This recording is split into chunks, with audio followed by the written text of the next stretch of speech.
لەسەرم بابەتە زیاتر قسە دەکەم لەگەڵ میوانەکەم بەڕێزەندا زیارزانە عەبدولعەزیز محەممەد بەڕێبەری گشتی کاروباری هونەری لە وەزارەتی ئاوادانکردنەوە و نیشتەجێکردن با بزانین کە پرۆژەکانی ڕێگەوبان لە هەرێمی کوردستان و ژێرخانی ڕێگەوبان ئێستا لە چ ئاستێکدایە. بەڕێزانە سپاس کە لەگەڵ کوردستان 24 ئەمڕۆ چەند پرۆژێکی گرنگ لە سۆران بە تایبەتی دەکرێتەوە لە ماوەی ڕابردوو دابینیمان کە پرۆژەکانی ڕێگەوبان لەلایەن سەرۆکی حکوومەت یاریمی کوردستان بەردی بناغی بۆ دانرا و جێبەجێکران. لە چه ئاستێکدایە ئەم پرۆژانە لە بواری ڕێگەوبان توانوێتی چ کاریگەریەکی هەبێت؟ زۆر سپاس بۆ هەوا سڵاو بوو هەوا و بینەرên کوردستان 24 یا دیارەوە ئاشکرایە هەر دەستپێکردنا کابینا نەهەیە حکوومەتە هەرێما کوردستانê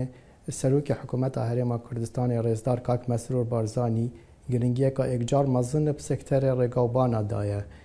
ئەنجامدانا پرۆژە ئەنجامدانا ژمارەکە زۆر یا پرۆژەیان ڕێگاوبانە چه ڕێکن سەرەکی و استراتیجی بن چه ڕێکن لاوەکی بن چه ڕێکن گوندا بن و ئەنجامدانا وان پرۆژە هەمیە ji bilî ku xizmeta hatinoçûnêtketiya hawlatiya asankariya bû hatinoçûna hawlatiya dibîte geşepêdana yanî bîte faktorekî serekî bû geşepêdana kertên pîşesazî kertên kiştokalî kertên geştoguzarî lewra nûke wekû ژێرخانە ڕێگوبانە لە هەرێما کوردستانê قۆناغێکا باش دایە و ڕۆژ بۆ ڕۆژێ jî گەشت کەت و باشتر لێت هێت. باشە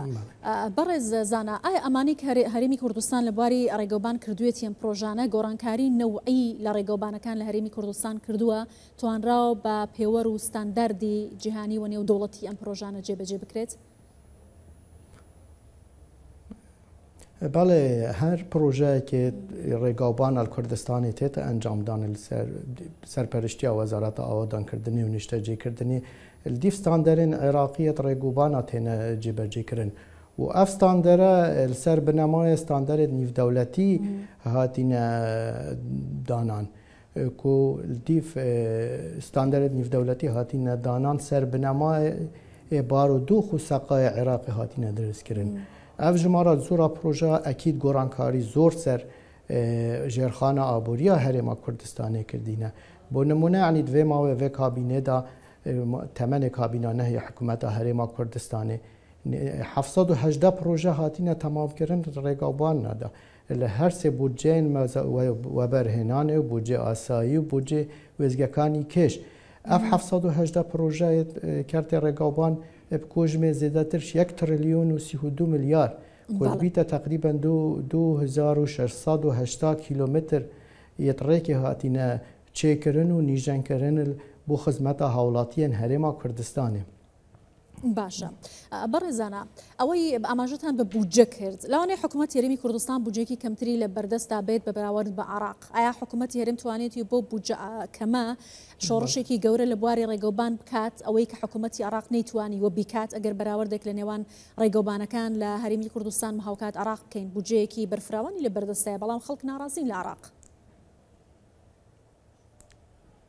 واللهی بشاهدیە وی خەلکێش دەڤەرن دیên عێراقê tên seredana herêma Kurdistanê dikin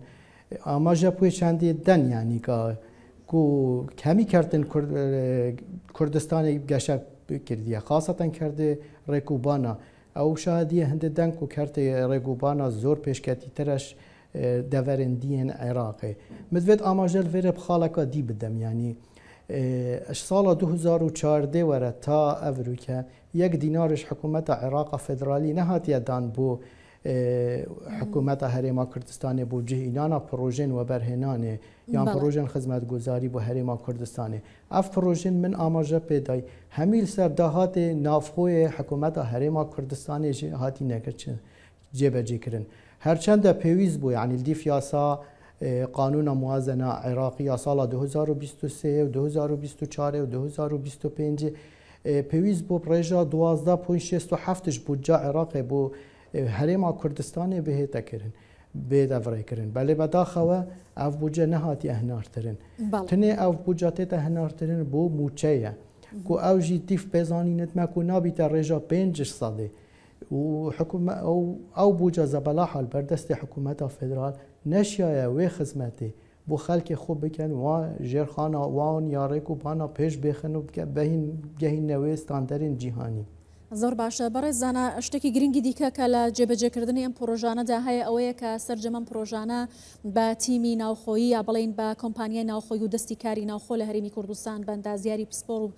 بە توانای هەرێمی کوردستان ئەم پرۆژانە جێبەجێکراونەمە تا چەندە گرنگە کە حکوومەتی هەرێمی کوردستان توانیوێتی ئەم ئەرکە بخاتە سەرشانی کۆمپانیەکانی ناوخۆ و بە باشترین کوالەتی و شێواز جێبەجێ بکەن.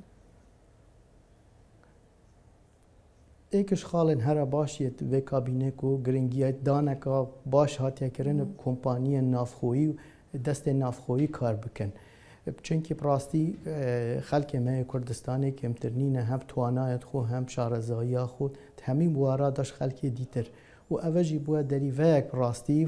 فرصت کاری بو خلک ما زیاده تر کریه. بەڵێ ئەگەر ئاماژە